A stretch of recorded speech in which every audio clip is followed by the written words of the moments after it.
Quantumverse, Chapter 5, Stolen Light.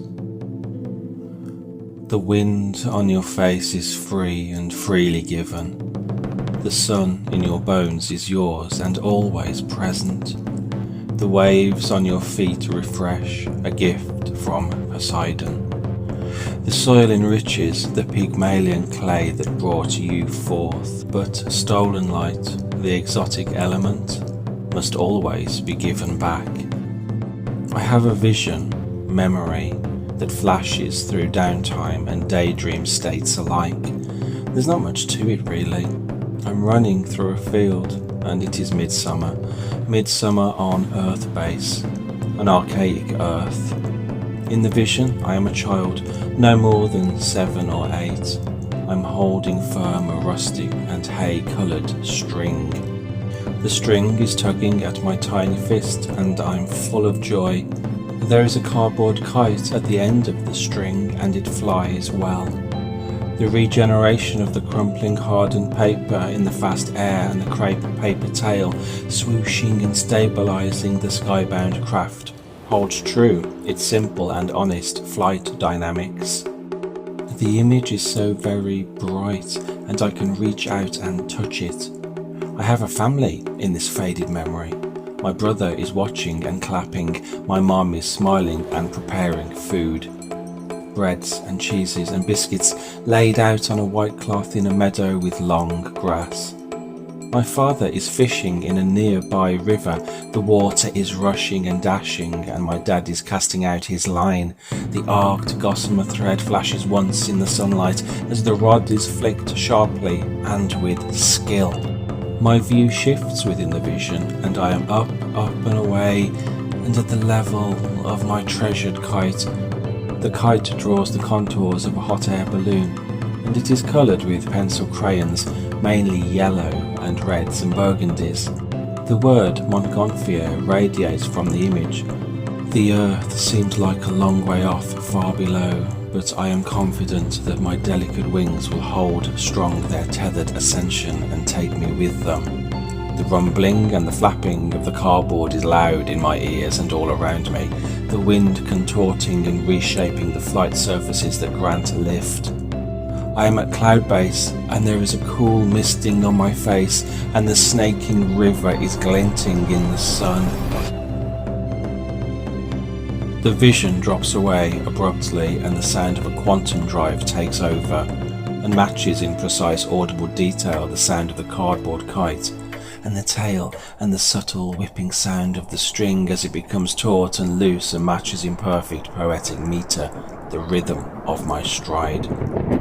The crumpling sounds and feelings of regeneration soften into a sensual melody within the activity of folding space and time, and through the movement of demon drive elevations and the anticipation of new energy entering the system.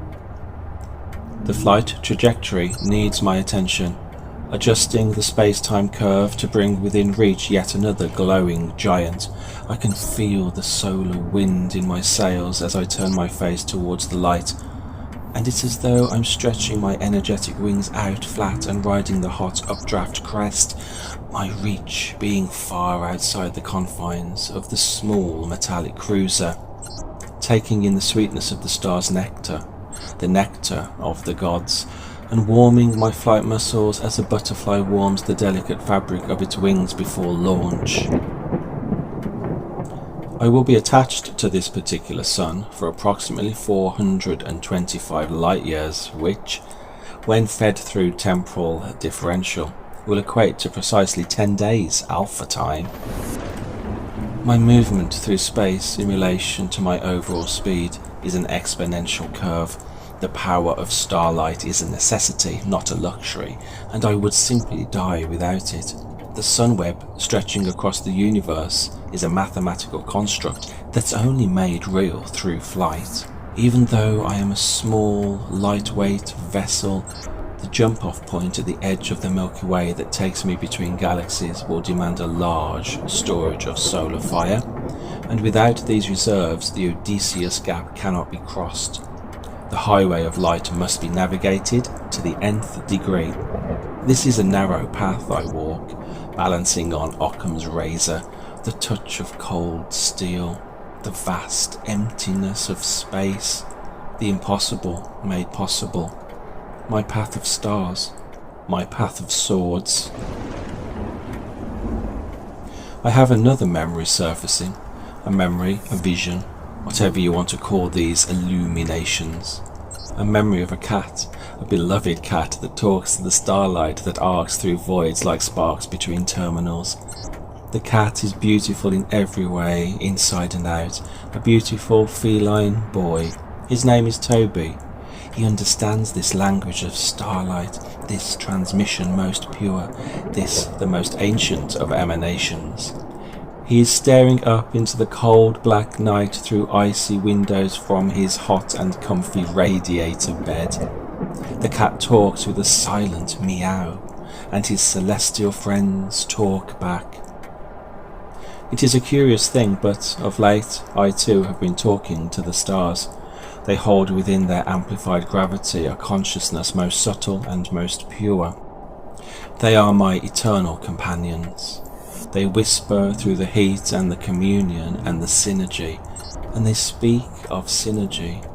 And I say to them, what synergy?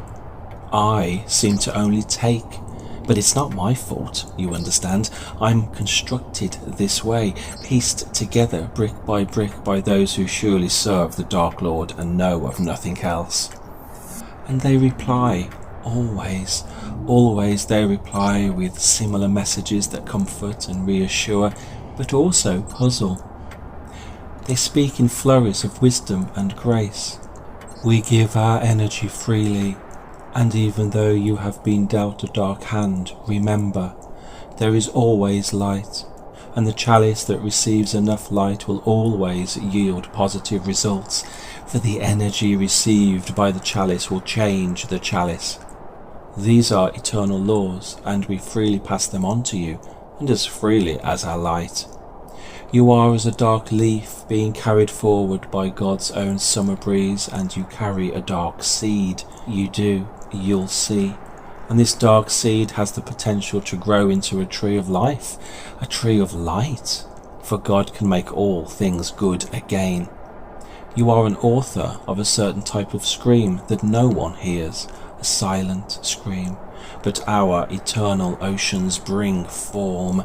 We see in these fiery etchings a demonic heart transformed into a beautiful miracle, rising like a shrieking phoenix from the burning bush of universal possibilities and the darkest iniquities of mankind. The stellar link-up is initiated and stolen fire is flowing. It gets lonely towards the end, when great distance has been skipped like skimming a flat stone on the energy field of water. And this is how it feels, each point of surface contact burning most true with divine fire, each point of surface contact beating like an elephant heart that, I fear, will never forget and will demand justice at some point in the future. The one constant that I'm assured of through my travels, the universe always remembers to balance her books. The future ignites like St. Elmo's fire and dances through my sparkling mind that has become alit with God's radiation, and then also the ever-shifting past. My speed is terraforming through rates and values of Quantumverse, quantumscapes, quantum escapes. The whole affair is anything but logical. How can it be logical when the very premise of quantum is the plainly illogical? Let me try and put this another way.